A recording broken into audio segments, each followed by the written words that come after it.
Good morning. My name's Karl Hindle. I'm CEO of Andersen Internet Marketing, and today I'm going to walk through the post that was published today on the top 5 bad SEO tips. The motivation for putting this post up has come from, over the last couple of months, I've been reviewing quite a lot of prospective client sites from a lot of website reviews. And there are several common threads that are coming through, particularly with clients whose sites are more than 3-4 years old and have had SEO done in the past. The problem is, for a lot of people, is that what worked in 2008 and perhaps was perfectly acceptable in 2008 and good practice is not acceptable today. I always use search engines and Google synonymously, so let's start with that. Google changes its terms of service and it changes its algorithm daily. There isn't a day that goes by without an update of one form or another. For the most part, these are small changes, but as we've experienced over the last 3-4 months with the Penguin update and the whole raft of algorithm changes that came through starting in March, times change and you have to move with the times if you're going to keep pace. So what you did back in 2008, what you did in 2009, 2010, 2011, even January 2012 is not something you should be doing today. And the problem is that Google doesn't worry that what you did last year was perfectly acceptable. Its calculation, its algorithm is working today. What that means is what you've done in the past may be harming you today, given all the changes that have been going through. So without further ado, in no particular order, because all of these are bad, I'll leave link building to the last. Here's my top 5 bad SEO tips. First of all, keyword stuffing.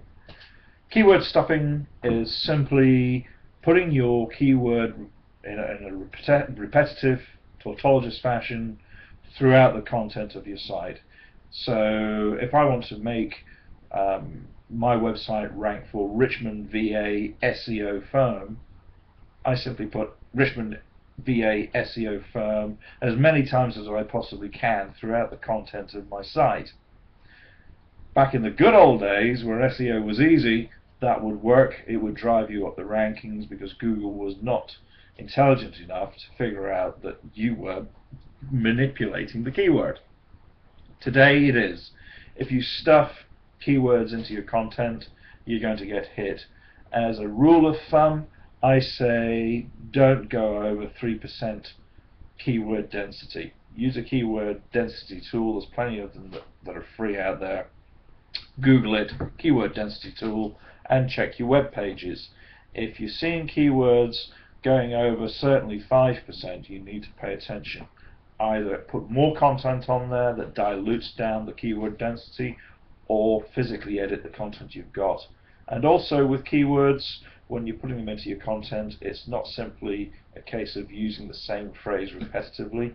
Mix them up. So Richmond VA SEO firm becomes an SEO firm in Richmond, Virginia. Make sure you keep an eye on that. Second thing that is a bad no-no is using invisible text. You can do this yourself. Open up a Word document and select the font color to be white, same as the background of the Word document default. You'll be able to type and write just as you would. Excuse me, my phone's going. You'll be able to type just as you would, but because it's the same color as the background, it comes up as invisible. If you then use your mouse cursor to scroll over the words and text that you've typed, you'll see it highlighted. Now, if you show something that the search engine can see but a human being cannot, one, you're violating Google's terms of service. And again, Google is able to pick up that there's text there that human beings cannot read. And that's a violation of their TOS. And it will get you dinged. Why would people do something like this? Well, back in the good old bad old days of the Wild West of the internet frontier, spammers in particular would create web pages, and they would create them using something innocuous like buy your blue widget here. But in the invisible text, it would have lots of keywords that they would want to rank that page for, which may have absolutely nothing to do with the text that the human being could read. Pornographers did it, people selling the pills and diet supplements did it, people doing gambling and trying to do affiliate sales did it. Don't do it. It will get you hit. Google's smart enough to figure out what you're doing. Closely related to invisible text is using tiny text. If you minimize the font of the text that you've created down small enough, microdot sized, the search engines can still see it because they read code. But human beings, well, how many times have you actually read the small print on any contract of anything that you've bought? The latest electronic gizmo usually have small print on there that needs a magnifying glass or an electron microscope to read. But doing that on your website, again, Google can figure out what it is that you're doing. It's a big no-no. Don't do it. Number 4, redirects. Now, there are plenty of times when a redirect is legitimate. Well, I say plenty of times. Pretty much, if you are moving your websites, for instance, karlhindleseo.com was getting moved over to the Richmond, Virginia SEO firm.com, and I wanted everybody that was coming to my original site to now go to the new site where I'm at, then a redirect is perfectly legitimate. But if you are creating websites such as the abc.com tourist company, and that ranks for tour operators in a Google search, but when you click on the website result and it takes you through to the website, instead of taking you through to the abc.com site, it takes you to the XYZ pornography site, or a site that's selling something other than what was originally put upon the search engines.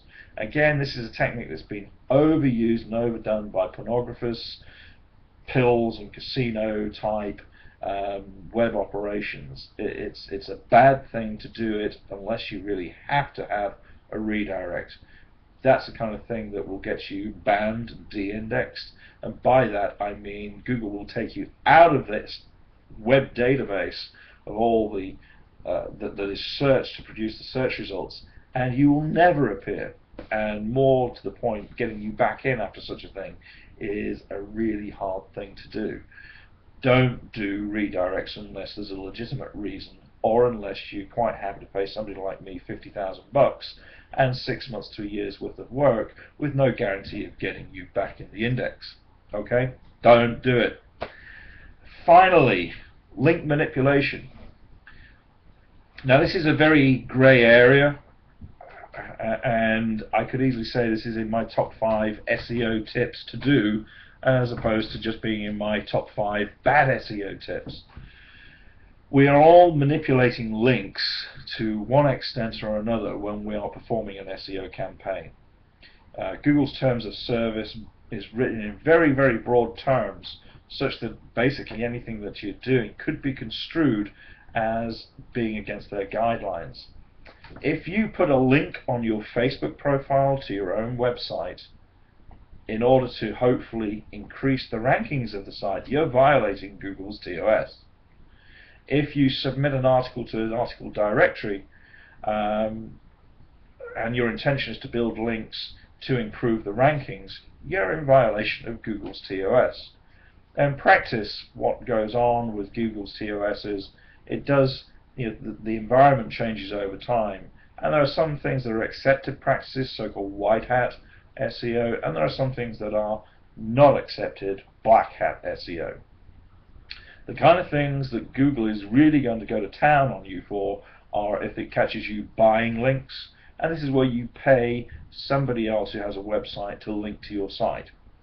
Buying links is a big no-no, unless you really know what you're doing. And for the vast majority of people, that means they don't know what they're doing. So unless you really know how to go about buying and fixing up a link to link into your site, don't buy links. Make sure that you really have somebody who knows what they're doing before you even consider buying links. Don't buy links from established sites which are obviously selling links. Don't go linking in from things such as link farms. I'm two minds about things such as link wheels at the moment, I've got to be quite honest.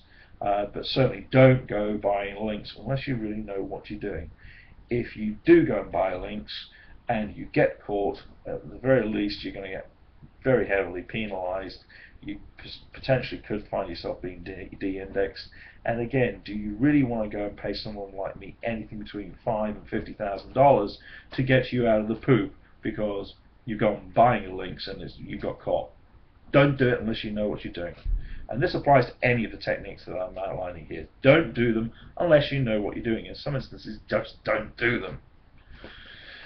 Other things with link manipulation includes overuse of keywords in your anchor text. Now, the anchor text is where if you see the link and you see the text that's in it and you click on that text, it's usually highlighted in blue and underlined. That is the anchor text.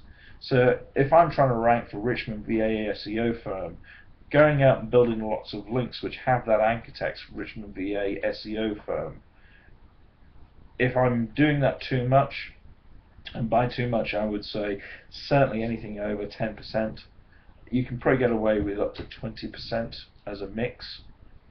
But if you're going over those numbers, you're really looking to get hit by either an algorithm type ranking penalty or devaluation, or even get hit by the Penguin filter. I've seen this with a client just last week. Actually had a portfolio of sites where there was an 80% of the backlinks going into their site were keyword rich. You really have got to change your game as far as building your links. And building links and creating a backlink portfolio today is really an expert job. Another conversation I had with a potential client on Friday and Saturday went around this chap in Canada advising me that his son was doing the link building and knew what he was doing. You know, when I took a look at the links, there was 250 links and 250,000 backlinks. And guess what? They couldn't understand why they were no longer ranking after May. It's called Penguin. If you've seen those films with the nice, lovable, flapping, dancing penguins, happy feet, that's fine. But for your website, Penguin is something that's really, really bad. So anyway, those are my top 5 bad SEO tips. Don't do them. Certainly, keyword stuffing is out. Invisible text is out. I'm losing myself now. Link building, link manipulation. Don't buy links unless you really know what you're doing. And really watch out for the anchor text, keyword rich links. That's going to get you, it's going to get you, simple as that. Google is so sensitive. 2 takeaways from this, as I said. One is if your SEO is even talking about some of these things, alarm bells should be ringing with you. And the second thing is, I'm seeing a lot of sites getting hit. I'm getting a lot of inquiries at the moment about I've been hit, lost my rankings, what's going on, and I've been doing reviews, and I'm seeing that it's work that's been done in the past, which the algorithm Google is now picking up on, and albeit it's done in the past, it may have been acceptable in the past, it's hitting the results today. So if you've engaged in any of these practices in the last 10 years, as long as your site's been up, you need to come back and take another look at it and redress what's been going on. Okay, that's all I got today. That's my 15 minutes is up. Wherever you are, hope you have a good time, good day, and if you need me, give me a call. Take care, guys.